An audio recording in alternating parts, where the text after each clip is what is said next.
Sejam bem-vindos a mais um episódio do Som T, o seu canto de saúde e arte. Meu nome é Eduardo Rocha, médico nefrologista e músico amador. Tristeza não tem fim. Felicidade, sim. Mas será que o poetinha Vinícius de Moraes estava errado? Tristeza pode ter fim? E a felicidade poderia ser eterna? Para falar sobre alegria e tristeza, sobre a magia das músicas que nos fazem sorrir ou chorar, convidamos Carlos Altier de Souza Lemos Escobar, mais conhecido como Ginga, dentista e uma lenda viva da música brasileira. Ao seu lado, a médica psiquiatra, professora da UERJ e membro da Academia de Medicina do Rio de Janeiro, doutora Lilian Sheikhman. Sejam bem-vindos ao Som T, Lilian, Ginga. Obrigada. Obrigado. E a gente vai começar falando sobre Brasil e Estados Unidos. Ginga, você é admirado por muita gente aqui e pelo mundo afora. O Sérgio Mendes e a Gracinha Leporassi, que estão radicados nos Estados Unidos há muitos anos, são seus amigos, dizem que você só não se tornou um milionário e ainda mais famoso porque você não quis ir para os Estados Unidos. O que te prendeu ao Brasil? O que te deixa feliz hoje? O que me deixa feliz hoje é o que sempre me deixou feliz desde criança. Eu sou um escravo da rotina.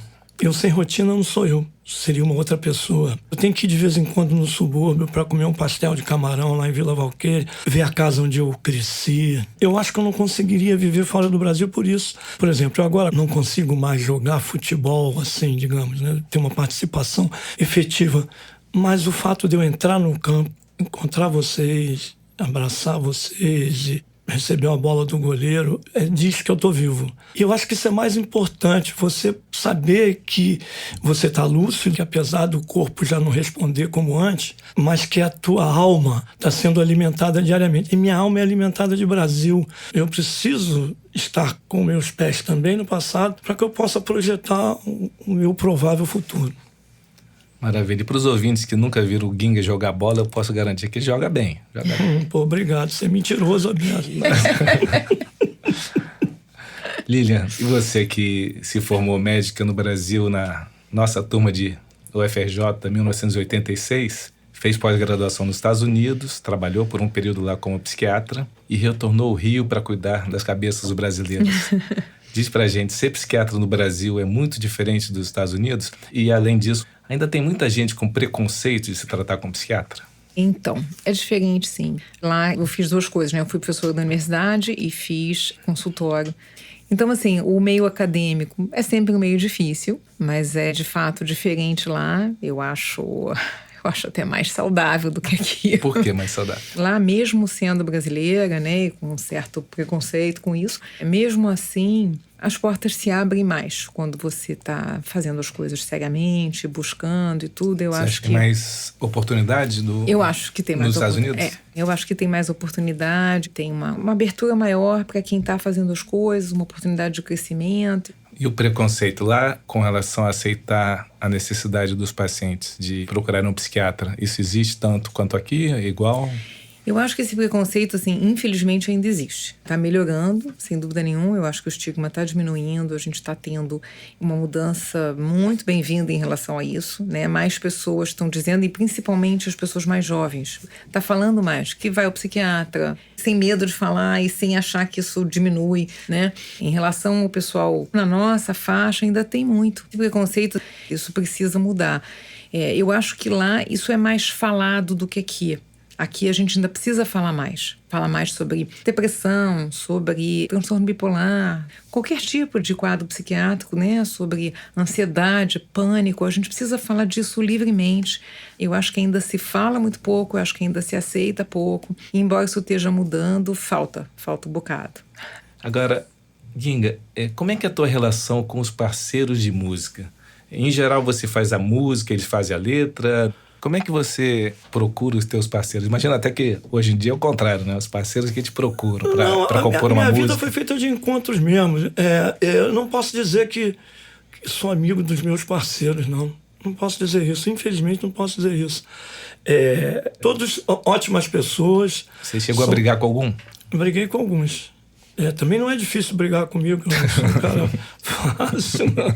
Eu sou genioso pra caramba, hein? Sou possessivo, sou ciumento pra caramba. É mesmo? Tô até me tratando por causa disso. Você tem ciúme das tuas músicas? Tem ciúme de todo mundo, tem ciúme até de você. Tem ciúme dos amigos. Se você trouxer o Chico Buarque aqui amanhã, eu vou ficar com raiva de você. Você pode arrumar um melhor que eu. Lilian, muita gente procura a felicidade no outro. A solidão é um problema muito comum dos consultórios médicos? E qual é a relação entre solidão, tristeza, felicidade? Dá para ser feliz sozinho? Eu digo o seguinte, quer dizer, eu acho que não dá para ser feliz sozinho, realmente, né? O que é diferente de ter que ser feliz com não sei quantos seguidores no Facebook, no Instagram. Quer dizer, isso não são amigos. Como o Ginga falou, eu tô de pleno acordo. Amigos não são muitos que a gente faz durante a vida, né? E assim, a gente fica muito grato aos que a gente tem, comemora muito, celebra, quer estar junto, é isso. A gente pode ter muitos conhecidos, pessoas legais, pessoas que a gente gosta. Amigo é outra coisa, né? Mas sozinho não dá para ser feliz. E o que a gente sabe hoje em dia é que realmente a solidão, o isolamento estão muito relacionados à tristeza, à depressão, a problemas, inclusive, em relação à questão do envelhecimento. A gente sabe que as pessoas envelhecem pior sozinhas, isoladas, têm mais tendência a ter doenças. Então, assim, a solidão, o isolamento é uma coisa que precisa ser cuidada. Tem pessoas que adoram sair, rever muita gente, outras pessoas são de alguns amigos, algumas saídas, não é isso. E cada um tem o seu jeito e a gente não tem que mudar isso. Mas isolamento mesmo é uma coisa que não é legal. Inclusive, alguns estudos mostram que até coisas do tipo assim, sair na rua, andar, falar com o jornaleiro, falar com o padeiro, falar com as pessoas, tudo isso é bom, faz bem. Ginga, como é que você define a tua música? A tua música é triste? Se a resposta for sim, por que ela é triste? A minha música sou eu. A minha música é triste. Eu sou um cara triste. Se um dia me pedirem, se defina, e eu vou me definir assim, Ginga é um homem que sente saudade. Eu vivo sentindo saudade. A doutora estava falando umas coisas ali que eu fui me colocando completamente no discurso dela. Eu não tenho nenhum problema de sociabilidade, mas o meu temperamento é recolhido. Eu sou de poucas pessoas. Eu posso estar num ambiente cheio de gente, como a gente de vez em quando está lá participando disso, conto piada, todo mundo ri. Isso me deixa muito feliz, porque compensa o Ginga, que é o cara triste, reflexivo, que gosta de caminhar sozinho, ou então na companhia de raríssimas pessoas. Sou um cara que gosta do isolamento e tem horror da solidão. Porque a solidão é uma coisa imposta, né? O isolamento é opcional. Eu, como sou um camarada que eu sou minha própria orquestra, eu viajo por esse mundo sozinho. E eu tenho pânico, eu tenho claustrofobia, tenho pânico de estar comigo mesmo. Graças a Deus não preciso de bebida, mas preciso de remédio.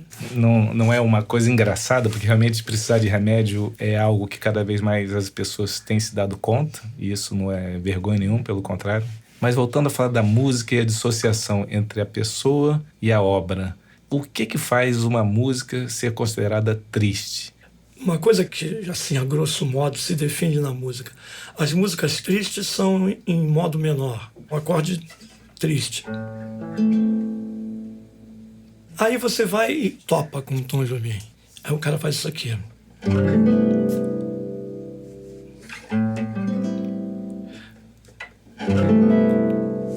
Tristeza não tem fim. O cara fala de tristeza, a melodia é triste e o acorde é maior. Se ele fosse fazer um acorde triste, seria tristeza não tem fim. Não teria a mesma beleza. Olha o outro. A janela abre, ó. Tristeza não tem fim. Triste não quer dizer que você não tem esperança. E quando fala de felicidade, ele inverteu? Felicidade. Felicidade é um acorde triste. Felicidade, sim. Ele inverteu. Inverteu. Genial. Tom Jobim e o Vinícius, né? Eles não valem como exemplo. Outro patamar, como o pessoal diz. É outro patamar. Eu não entendo nada formalmente de música porque eu nunca estudei música. Você nunca estudou música? Nunca estudei música. A única coisa que estudei na vida foi odontologia. Música eu nunca estudei. Eu tentei, mas não consegui. Muito obrigado, Ginga, pela aula. Para quem não estudou, estamos aqui aprendendo. você tá ficando bom nisso, hein? Lilian, uma das referências para o episódio de hoje foi o livro do Richard Jordan, intitulado Música, Cérebro e Êxtase. Do ponto de vista médico, faz sentido falar de que músicas provoquem tristeza? Como é que a psiquiatria moderna explica a tristeza? São hormônios? São interações? Então, são várias coisas, né? A tristeza é um sentimento, uma emoção. E é uma coisa que é absolutamente normal. É bom que as pessoas possam ficar tristes, alegres, ansiosas em algumas circunstâncias, né? A gente não quer o excesso disso. Mas, por exemplo, a ansiedade é uma coisa protetora. Às vezes você está ansioso numa situação que você tem que sair dali, ou você está ansioso por uma prova, você realmente, se você não tiver nenhuma ansiedade, de repente você não senta, não estuda. Então, assim, essas emoções são normais e a gente não deve nem medicalizar e nem achar que elas devam ser excluídas. Não é doença. Não é doença.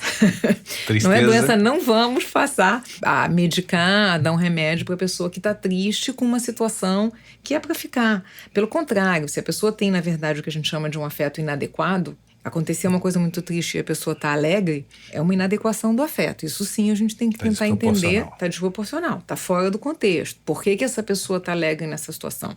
Aí sim, por exemplo, às vezes você tem situações graves e que a pessoa responde, por exemplo, com euforia. A gente tem que tratar. Quer dizer, ela está não ficando triste e está ficando no outro extremo. Agora, a tristeza, a ansiedade, a própria raiva, tudo isso são emoções do ser humano. A gente não quer tratar. A questão é estabelecer uma diferença de tristeza e depressão.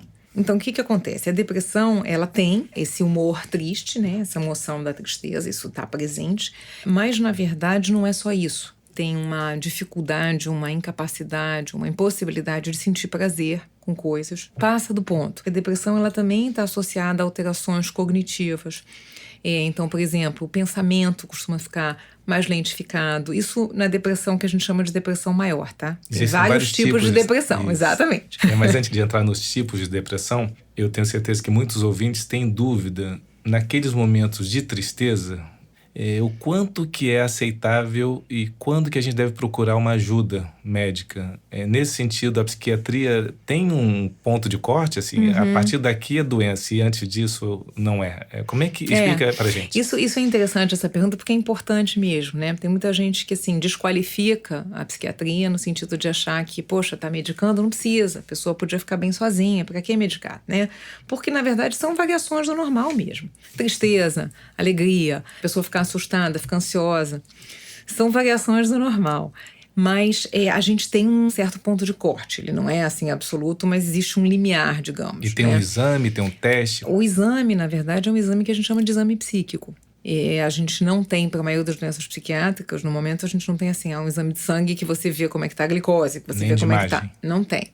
Na verdade, você tem estudos de neuroimagem que mostram alterações em quadros de depressão, em quadros de esquizofrenia, mas são estudos muito específicos que a gente não faz na prática clínica. Às vezes você tem estudos funcionais, você tem estudos relacionando com áreas cerebrais. Não é um estudo básico que a gente faz. Uma ressonância não vai te dar essa resposta. Então, o diagnóstico sai de uma conversa. É um conjunto desse exame psíquico que, na verdade, assim, é mais que uma conversa porque você tem que ter um olhar treinado e saber fazer as perguntas e observar as coisas que você precisa. Eu costumo até falar para os meus alunos que o exame psíquico ele tem que ser tão cuidadoso quanto um exame físico.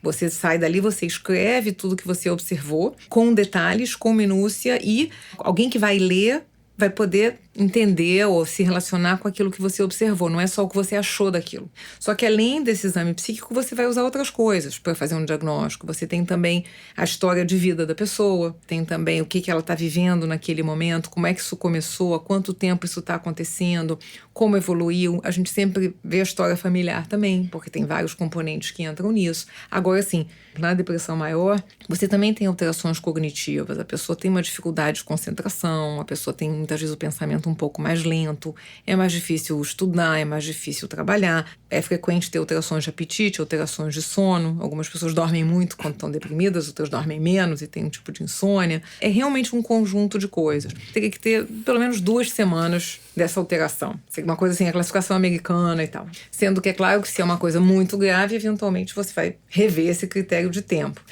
Então, uma coisa que a gente tem que pensar também é que no caso da depressão e das doenças psiquiátricas, o que a gente pensa assim, em termos de limiar é que, em geral, existe um determinado prejuízo, né? A pessoa, isso atrapalha a vida da pessoa, ela não está realmente bem. Não é uma tristeza que a pessoa fica alguns dias e depois já está melhor, não é alguma coisa assim. Exemplos no trabalho, na relação familiar. Exatamente. E algumas situações, às vezes a pessoa está fazendo todas as coisas, ela não está deixando de fazer, mas existe um esforço maior para fazer as coisas. Existe uma dificuldade maior, um dispêndio de energia, se a gente puder chamar assim. E é importante ficar atento porque o que é muito comum é quando uma pessoa vê a outra que está depressiva e dizer, poxa, sai disso, fica bem, por que você não sai disso? Não é fácil, né? E é muito complicado, né? Porque o que as pessoas não entendem que é a mesma coisa que dizer para alguém que está com hipertensão, por que você não diminui essa pressão? Por que vai tomar remédio? Isso é preconceito. Chegar para alguém que está deprimido e falar assim, poxa, você pode resolver isso sozinho? E o hipotiroidismo pode também? É a mesma coisa. As pessoas têm que entender que é emocional, mas é mais do que isso, é uma combinação de coisas. Ótimo. E nesse sentido, os hormônios ou neurotransmissores são termos que a gente lê com frequência na imprensa e causam certa confusão. Dá para descomplicar isso pra gente? Assim, a gente sabe, os antidepressivos que a gente tem hoje em dia, eles em geral agem realmente em neurotransmissores. Alguns inibem a captação, alguns aumentam a liberação. O que mais se fala em relação à depressão especificamente é a serotonina. Tá, e o que são neurotransmissores? Vamos começar bem básico. Então, os neurotransmissores é a forma de comunicação dos neurônios. Eles se comunicam através de neurotransmissores. Então, a gente tem, na verdade, um impulso elétrico, mas a liberação de um neurônio para o outro, essa comunicação vai através dos neurotransmissores que são liberados no que a gente chama de fenda sináptica. Tá, então você tem uma sinapse. Então, tentando aqui traduzir, é um contato entre dois neurônios, se dá com uma substância qualquer. Exato. Que a gente dá o nome de neurotransmissores. E ela transmite um sinal. Um sinal uma para mensagem. Outra. E pode ter uma transmissão aumentada, pode ter uma transmissão diminuída, você pode ter receptores que estão a menos, que estão a mais, que estão, na verdade, exagerados também. Isso pode ser genético? A gente sabe que existe um componente genético para tudo hoje em dia, né? Então, na mesma família, casos se repetem, talvez a história familiar é uma questão importante. O que não quer dizer, absolutamente, que as coisas sejam, assim, uma herança autossômica. O pai tem, a mãe tem, o filho vai... Não é isso. Mas existe, assim, o que é transmitido, digamos, é uma predisposição. Tá? Que pode ser uma carga genética maior, menor, e vai ser sempre uma interação com o ambiente. Não vai ser uma coisa assim solta. Eu costumo brincar que a pessoa não adoece com o que ela quer, ela adoece com o que ela pode. Então, ela vem de uma família com uma determinada predisposição, a chance maior é, se ela adoecer, ser dentro disso. Mas ela pode não adoecer também, porque vai ser uma interação de fatores do meio, de como ela é enquanto pessoa, de temperamento, de forma de lidar com as coisas, de como ela se desenvolveu. Lembrando que no nosso site, sonte.fm, a gente vai ter alguns textos explicativos sobre depressão e doença psiquiátrica, porque não é um tema muito fácil, muito simples. Ginga, explica pra gente como é que os teus acordes nascem. Eu vou pegar de novo o discurso da doutora. A gente é o que a gente pode. Eu queria fazer música diferente do que eu faço. Eu tinha vontade de compor como Tom Jobim, como Chico Buarque, como Debussy, dentro daquele mundo, daquele tipo de sonoridade, tudo. Todo mundo tem referência, né?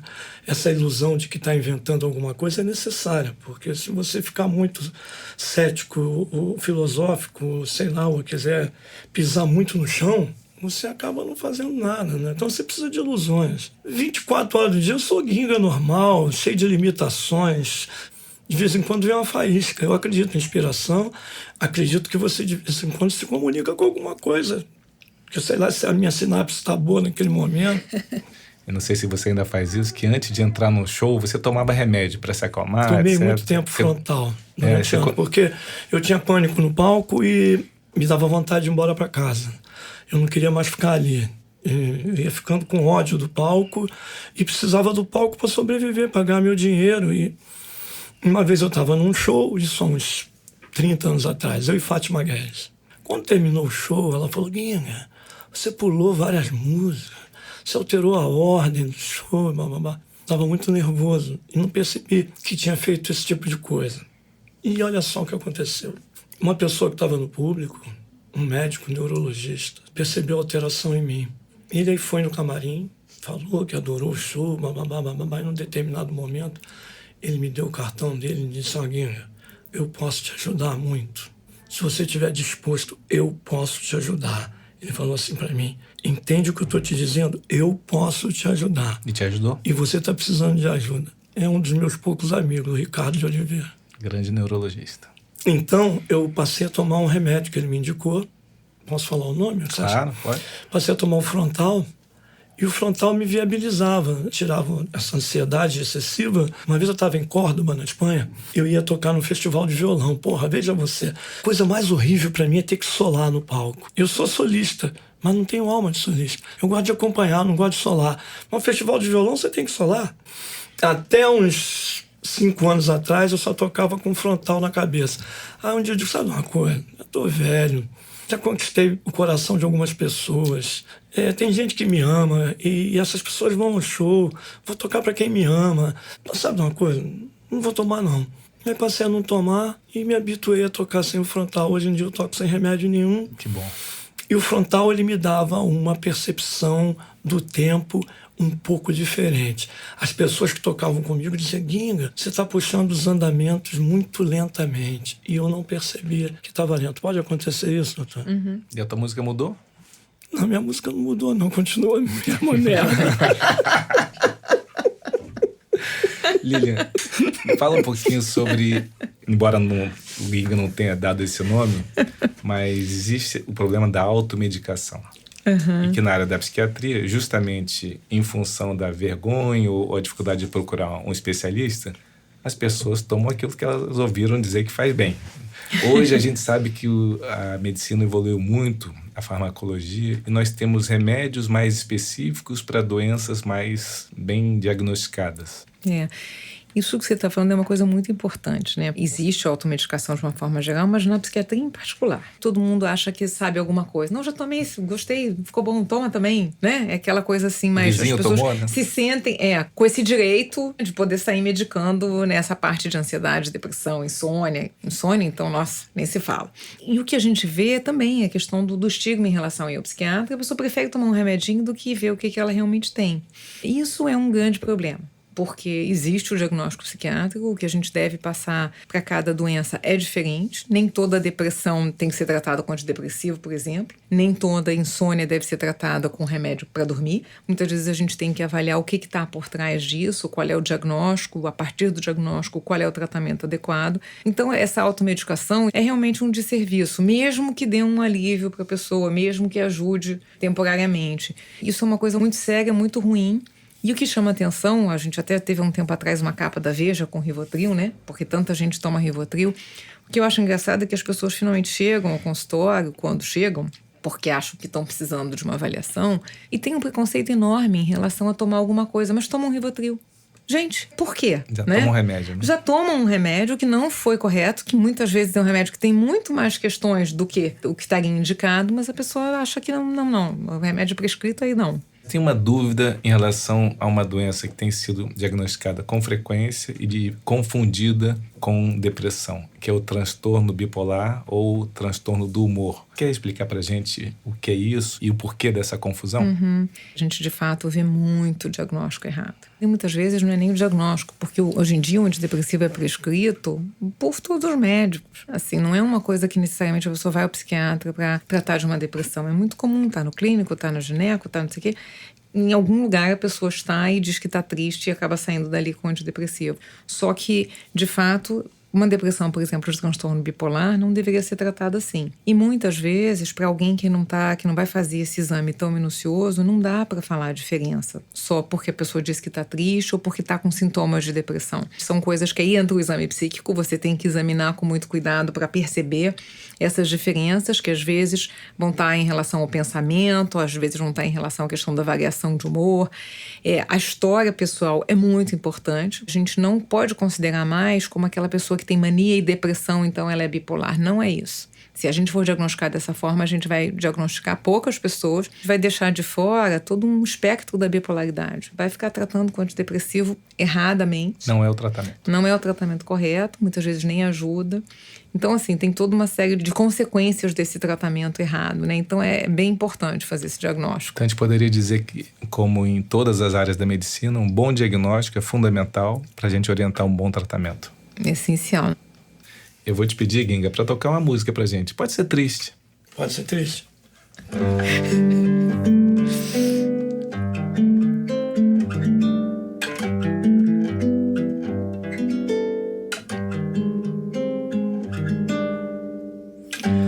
Senhorinha, moça de fazenda antiga, prenda minha, gosta de passear de chapéu sombrio,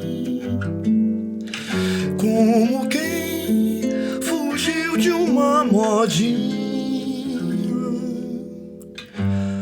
Sinhazinha, no balanço da cadeira de palhinha, gosta de trançar seu retrós de linha, como quem parece que adivinha amor. Será que ela quer casar? Será que eu vou casar com ela? Será que vai ser numa capela de casa de andorinha? Princesinha, moça dos contos de amor da carochinha, gosta de brincar de fada madrinha, como quem quer ser minha rainha. Sim, a mocinha, com seu brinco e seu colar de água marinha, gosta de me olhar da casa vizinha, como quem me quer na camarinha. Será que eu vou subir no altar? Será que irei nos braços dela? Será que vai ser essa donzela, a musa desse trovador?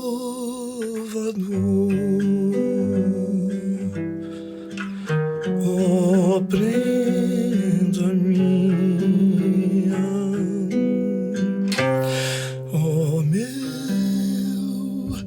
amor, se torne a minha senhorinha.